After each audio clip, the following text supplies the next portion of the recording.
Di dalam paru-paru, terdapat banyak rongga pernafasan yang disebut dengan alveolus yang berfungsi untuk menyimpan dan mengeluarkan udara.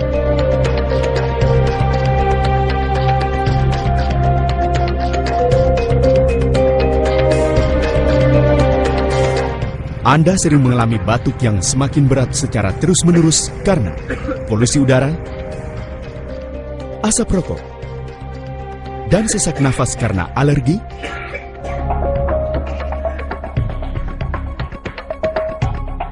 Hal-hal tersebut diakibatkan oleh karena gangguan dalam sistem pernafasan di dalam tubuh. Jika kita terkena asma, maka rongga alveolus ini akan tersumbat oleh alergen sehingga semakin menyempit dan menimbulkan sesak nafas yang dapat menyebabkan asma.